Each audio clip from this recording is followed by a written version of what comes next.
Hey, welcome to Relative Reviews. I'm Fonso. This is my sister, Jay. And today we're going to be talking about The Trial of the Chicago 7, written and directed by Aaron Sorkin, starring an all-star cast of people who I can't remember. So Jay's going to help me out. I have it ready. Here we go.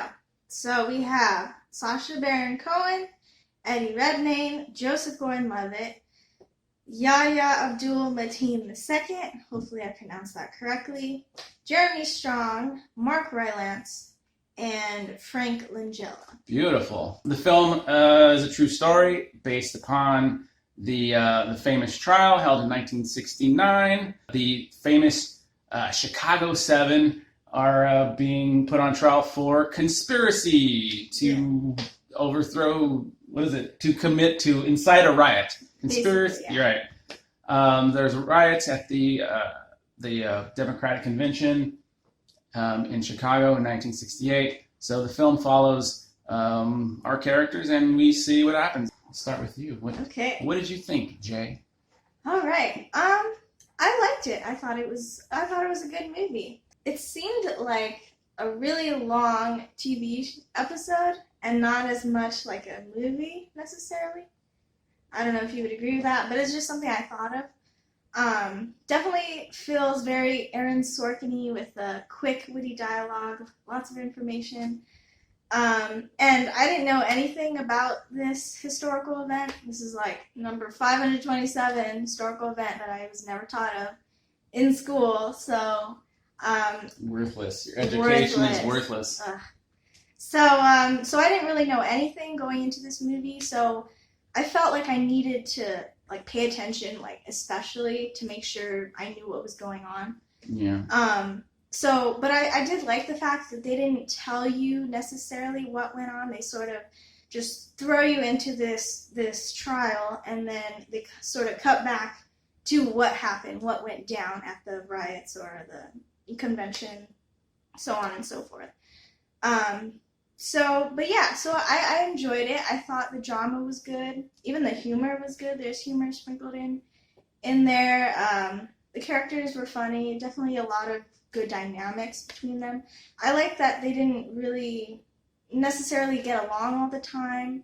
The characters weren't perfect on, either side. I think they made mistakes, things maybe they shouldn't have said, things they shouldn't have done. But I felt frustrated when the characters felt frustrated. During the trial, there's discrimination and, things that just don't go their way, unfortunately. But I felt emotionally involved in it, and so I enjoyed it. I did as well. I like watching anything that Aaron Sorkin has written. If he wrote it, I want to see it. So yeah, I watched it. It does have that typical crackling Aaron Sorkin dialogue that you expect. Mm-hmm. All that stuff is good. Has the politics. It has the these ideas and questions of what it means to speak up against the government. Mm-hmm. How far you're willing to go.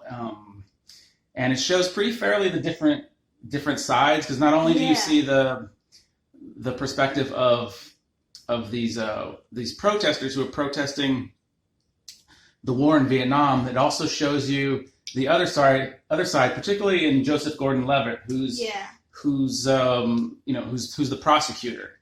So yes. That's really well done, and I thought it had a really good pace, the editing and everything. And Sorkin is he's a brilliant screenwriter and a really good director, and he manages to get really good performances out of his actors. Everyone in the movies is great. The performances are fantastic, and it's hard to pick favorites, but I'm going to. I really liked Mark Rylance as the. Excuse me. Cut that. I really liked Mark Rylance as the defense attorney. Oh, he was really good. He was really good.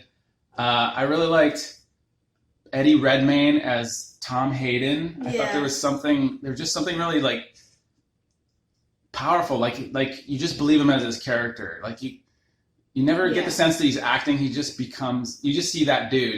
Sasha Baron Cohen. I see Sasha Baron Cohen, but he's still great. But the real standout also would be Frank Langella. I thought was fantastic as the judge. Very good movie. I liked it. The ending, there's a slight schmaltiness to the ending that didn't ruin it for me, but it's there. So that's a little bit of a nitpick. So overall, very, very good movie. Yeah. I would recommend it if you're interested in watching it. It's definitely relevant for around this time. So yeah, and we did that without any spoilers. So congratulations to us. Should we get into more of a spoilery talk now? Yeah, let's get into that. Okay, so from here on out, spoilers. Yes. Bam! In your face with spoilers. So when I talk about the ending being a little schmaltzy, I didn't know what you meant by that. Just what part are you talking about? Just okay. So it's a combination of being the perfect ending and being a little bit too schmaltzy.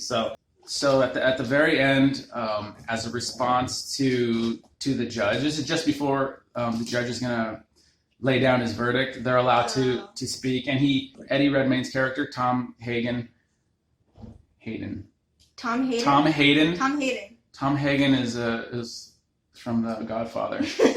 Anyway, so he reads the names of all the dead soldiers that have fallen in the war. Fallen in the war. No, since their trial started, I believe it's from that point. Yeah.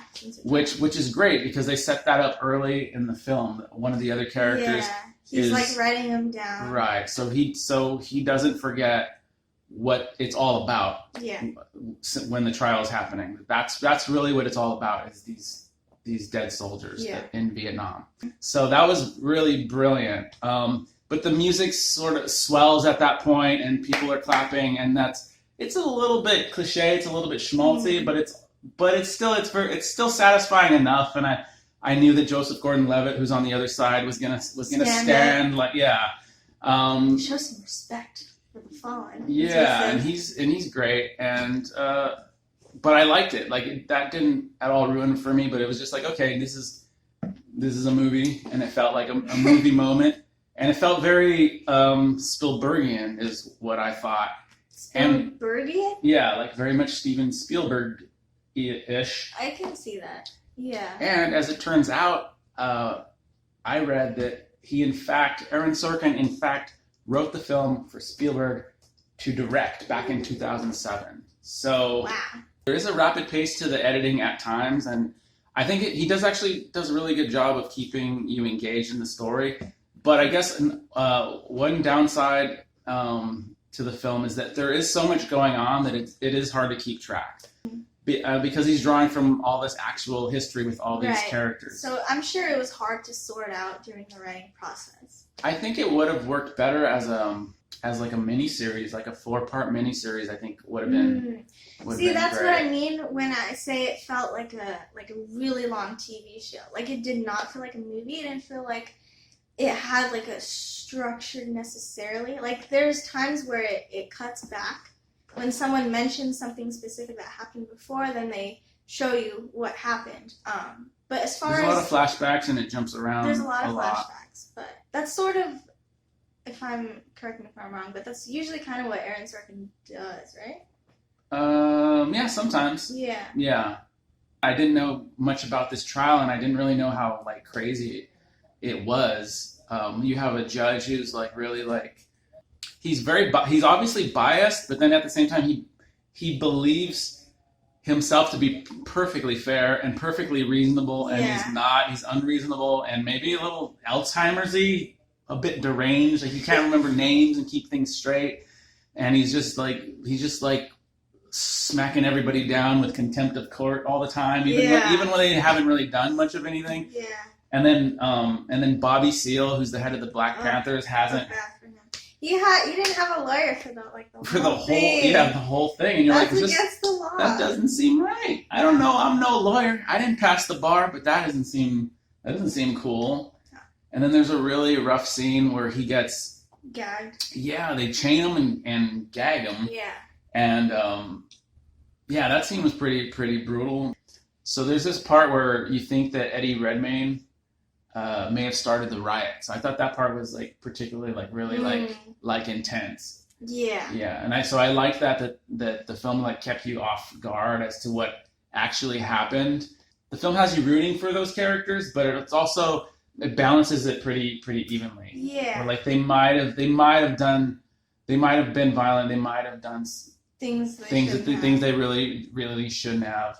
So I really like that, and they also like throughout the film, he's sort of the one that wants to like keep the peace and like kind of not really make the judge mad and things like that. Yeah. So when you sort of learn that it may have been his fault, it's like, oh, you know. Yeah, it like flips. Yeah, it flips it on its head. Your view of him. Right. That character, at least. And they kind of do the same thing with Abby Hoffman, Sasha Baron Cohen's character, where he's the flamboyant kind of crazy one, but he ends up being the one selected to go on the stand, and he actually, you know, sits and makes his like case, you know, pretty reasonably and compellingly.